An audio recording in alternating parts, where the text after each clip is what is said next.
Hello दोस्तों, आप सभी का स्वागत है मेरे चैनल गोल्डन रूल विद अभिषेक। जैसा कि आप सभी लोग जानते हैं कि मैं समय समय पर आपके लिए कुछ अच्छे और नए टॉपिक लाता रहता हूं।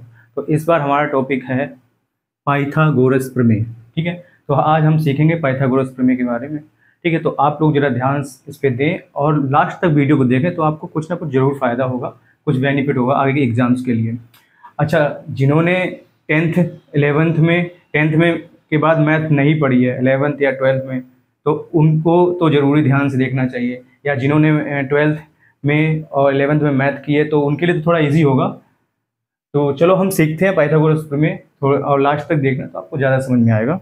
ठीक है, तो जैसे कि ये पाइथागोरस प्रमेय में पहले तो आप ये सीख लीजिए कि इस पाइथागोरस प्रमेय लगती है हमेशा एक समकोण त्रिभुज पर। तो मैंने लिख भी दिया, ये देखो समकोण त्रिभुज, मैंने यहाँ पे लिखा है, यहाँ पे समकोण त्रिभुज। तो पाइथागोरस प्रमेय जो हमेशा लगती है किस पे लगती है? समकोण त्रिभुज पे। तो ये बात आपको ध्यान में रखनी होगी।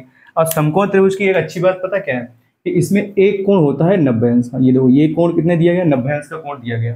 ठीक है, तो समकोण त्रिभुज में 90 अंश का कोण दिया। और एक अच्छी बात ये कि 90 अंश के सामने वाली ये जो भुजा होती है, ये वाली, ठीक है, ये भुजा होती है, इस भुजा को कहते हैं कर्ण। इस त्रिभुज में सबसे बड़ी भुजा होती है ये, और इसी को कहते हैं कर्ण। क्या कहते हैं इसको? कर्ण। ठीक है, और इस वाली भुजा को, नीचे वाली भुजा कहते हैं आधार, और इस वाली भुजा को कहते हैं लंब। ठीक है, तो लंब। ठीक है, तो ये हो गया। तो इसका अब पाइथागोरस प्रमेय क्या है वो जरा देख लो। तो पाइथागोरस प्रमेय बिल्कुल सिंपल सी है, कोई ज़्यादा डिफिकल्ट नहीं है। ये आधार का वर्ग मतलब a का वर्ग, प्लस लंब का वर्ग मतलब b का वर्ग, और बराबर कर्ण का वर्ग मतलब c का वर्ग। बस इतनी सी है पाइथागोरस प्रमेय। तो इसी को आपको समझिए, इसी पे आधारित सारे क्वेश्चन होते हैं।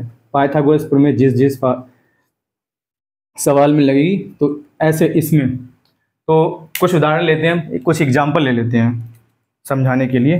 तो थोड़ी देर के मान लीजिए, ये मैंने एक कोई त्रिभुज बनाया, ठीक है, वही समकोण त्रिभुज, इसमें एक कोण 90 अंश का है। ठीक है, तो इसकी मैंने आधार ले लिया, मैंने इसका आधार ले लिया 24। ठीक है, ये आधार 24 है, लंब इसका 7 है, और कर्ण पूछा गया, ये कर्ण इसमें पूछा गया। तो अब कैसे कर्ण निकालते हैं? यहाँ से मैंने पहले ही बता दिया, तो देखो कैसे निकालते हैं।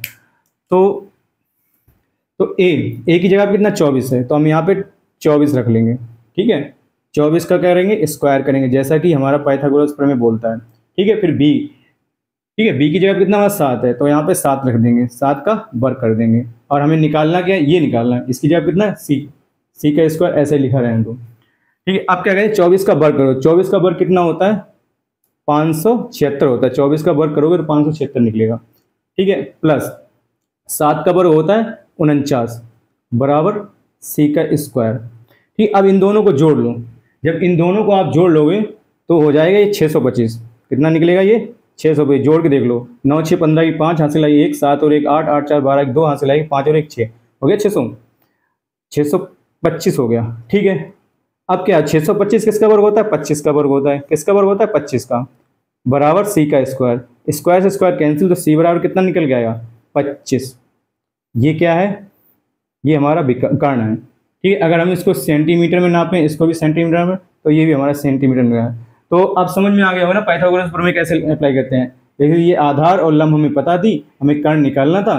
तो देखो कैसे किया, ए की जगह पे 24 रख लिया, बी की जगह पे 7 रख लिया। ठीक है, अब कर्ण हमें निकालना है, कर्ण जैसा सी है वैसे ही रखना। तो 24 का वर्ग करोगे 576 आएगा, 7 का वर्ग करोगे 49 आएगा। सी हमें निकालनी है, तो सी का स्क्वायर ऐसे। इनको अब 576 और 49 को जोड़ दिया, 625 हो गया। ये किसके बराबर? सी स्क्वायर के बराबर है। तो ये, और 625 किसका? 25 का वर्ग होता है। 25 25 625, तो 625 का वर्ग, और इधर सी का स्क्वायर था, स्क्वायर से स्क्वायर कैंसिल हो गए, बचा गया सी बराबर 25। तो ये 25 सेंटीमीटर आपका क्या निकल गया? ये निकल गया कर्ण। ठीक है, तो एक तो ये हो गया। अब एक दूसरा एग्जांपल लेते हैं, दूसरा एग्जांपल ले लेते हैं। यहीं पे इसको चेंज करते हैं। ये तो आप समझ गए होंगे 25 कैसे आया।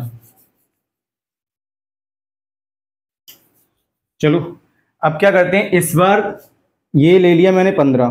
ठीक है, आधार 15 हो गया, और ये आपकी ऊंचाई जिसको लंब बोल रहे हैं, लंब हो गया 8। ठीक है, फिर से हमें कर्ण पूछा गया। ठीक है, कर्ण फिर से निकालना है, तो भाई सेम कर्ण निकालेंगे, क्या करेंगे, आधार एक ही जगह पे कितना है 15 है, तो ठीक है यहाँ पे हम 15 रख देंगे, 15 का स्क्वायर। बात समझ में आ रही ना। प्लस बी की जगह कितना 8 है, तो हम यहाँ पे क्या करेंगे 8 का स्क्वायर कर देंगे, बराबर हमें क्या चाहिए कर्ण निकालना है, कर्ण की जगह कितना सी है, तो सी का स्क्वायर। अब 15 का वर्ग कर दो, 15 का वर्ग कितना होता है, 15 15 225, तो ये हो गया 15 का वर्ग 225, 8 का वर्ग करोगे 64 हो जाएगा, बराबर सी का स्क्वायर, सी का स्क्वायर। ठीक है, अब ये क्या नाम 225 और 64 को जोड़ दो, कितना हो जाएगा 289 हो जाएगा, सी का स्क्वायर जोड़ लो, 5 4 9, 6 और 2 8 और 2 का 2 आ गया। ठीक है, अब ये वर्ग कुछ आपको याद भी करने पड़ेंगे, तो ये होता है 17 का वर्ग, कितना किसका वर्ग होता है, ये 17 का वर्ग होता है, बराबर सी स्क्वायर। ठीक है, 17 का वर्ग करोगे तो कितना आएगा 289 आएगा, तो स्क्वायर से स्क्वायर कैंसिल, तो सी बराबर कितना आ गया 17। अगर हमने इसको मीटर में लिया था, इसको मीटर में लिया, तो आंसर हमारा मीटर में 17 आ जाएगा। तो ये चीज़ आपको समझ में आई, 17 कैसे, एक बार फिर से समझ लो। देखो आधार 15 है और लंब हमारा दिया गया 8। ठीक है, और कर्ण पूछा गया है। ठीक है, फार्मूला क्या हमारा ए स्क्वायर प्लस बी स्क्वायर बराबर सी स्क्वायर। ठीक है, तो ए की जगह पे 15, तो 15 का स्क्वायर कर दिया, बी की जगह पे 8 है तो 8 का स्क्वायर करेंगे, सी की जगह पे सी का स्क्वायर, तो 15 का वर्ग कितना है 225, 8 का वर्ग कितना है 64 होता है, सी का स्क्वायर। अब इन दोनों को जोड़ दिया, 64 और 225 को जोड़ेंगे तो 289 हो जाएगा, ये सी के स्क्वायर के बराबर। इन दोनों को जोड़ेंगे तो 17 हो जाएगा, सॉरी 17 का स्क्वायर होता है, 289 होता है 17 का वर्ग। ठीक है, ये सी का, ये 2 से 2 कैंसिल, सी बराबर हो गया 17 सेंटीमीटर। तो ये इसमें भी पाइथागोरस प्रमेय लगा के दिखा दी मैंने कि कैसे इसमें पाइथागोरस प्रमेय वर्क करती है। ठीक है, अब थोड़ा सा क्वेश्चन का तरीका चेंज करते हैं, थोड़ा सा क्वेश्चन का तरीका चेंज करते हैं। अब देखो कैसे होगा।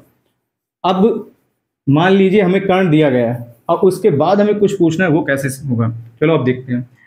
मान लीजिए कि ये हमें ये दिया गया 5, कर्ण दिया गया 5, ठीक है, और ये दिया गया मुझे 4, और ये हमें पूछा गया, प्योर आधार पूछा गया।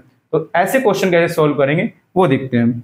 तो सेम वही रहेगा, पाइथागोरस प्रमेय जैसे वैसे सेम वही रखेंगे। ए की जगह पे कुछ है ही नहीं, तो ए की जगह पे ए का स्क्वायर लिखा रहने दो, बी की जगह पे कितना है 4, तो 4 का स्क्वायर कर दो, बराबर सी की जगह कितना है 5, तो 5 का स्क्वायर कर दो।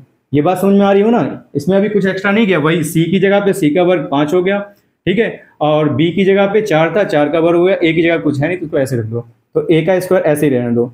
4 का वर्ग करोगे कितना हो जाएगा, 4 चक्कू 16, 5 का वर्ग करोगे कितना हो जाएगा 25, ठीक है, ए स्क्वायर ऐसे ही रहेगा। अब 16 उधर चले जाएंगे, 16 उधर जाके कैसे हो जाएंगे, माइनस के 16 हो जाएंगे, ठीक है, ये कितना ए का स्क्वायर। अब 25 से 16 घटेंगे कितने आ जाएगा, 9 आ जाएगा।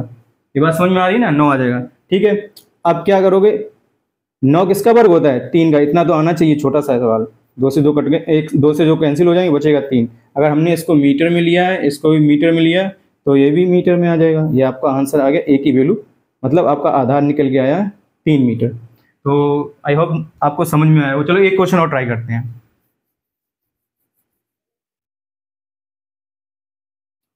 अब की बार फिर से कुछ चेंज करते हैं, अब की बार ऐसा करते हैं, इसको मैंने 10 ले लिया जैसे, ठीक है, इसको ले लिया 8, सॉरी चलो इसको 8 यहाँ कर देते हैं, इसको पूछते हैं, ठीक है। अब इसको निकालना है, कैसे निकालो, सेम फार्मूला रहेगा। देखो ए का वर्ग दिया है, ए का वर्ग कितना हो जाएगा 8 का वर्ग, प्लस बी का वर्ग, बी की जगह कुछ दिया है नहीं तो बी का वर्ग ऐसे रख लो, बराबर सी का वर्ग, सी की जगह कितना 10 दिया गया, तो क्या हो जाएगा 10 का वर्ग, ठीक, 8 का वर्ग कितना 8 8 64 हो जाएगा, प्लस बी का वर्ग दिया गया नहीं ऐसे ही रख लो, 10 का वर्ग कितना हो जाएगा 10 दशामलव 100 हो जाएगा, ठीक है। ये बात समझ में आ रही ना, 10 का वर्ग 100, ठीक है, बी का स्क्वायर बराबर इधर कितना 100 है, ये 64 यहाँ से उठ के उधर चले जाएंगे, कैसे हो जाएंगे, ये माइनस हो जाएंगे, इधर आके ये 64 हो जाएंगे माइनस के, ठीक है। अब क्या कर रही हूँ, बी का स्क्वायर तो ऐसे ही रहने दो, अब 100 से 64 घटाओ कितने बचेंगे, 36 बचेंगे, 36 बचेंगे। अब इतनी तो बात आपको पता ही, 36 किसका होता है, 6 का वर्ग होता है, तो ये इससे ये कैंसिल, तो बी बराबर कितना निकल के आ रहा है आपका बी बराबर निकल के आ रहा है आपका 6, क्या निकल आया 6। अगर इसको मैंने मीटर में लिया था, इसको मीटर में लिया था, तो आंसर भी हमारा मीटर में आ जाएगा, ठीक है। तो मुझे लगता है आपको पाइथागोरस प्रमेय बहुत अच्छे से समझ में आ गई होगी। तो हम लोग मिलते हैं नेक्स्ट वीडियो में कोई नया टॉपिक लेके, जैसे कि ये पाइथागोरस प्रमेय का टॉपिक था, ऐसे कोई नया टॉपिक लेके आएंगे फिर से। Thank you.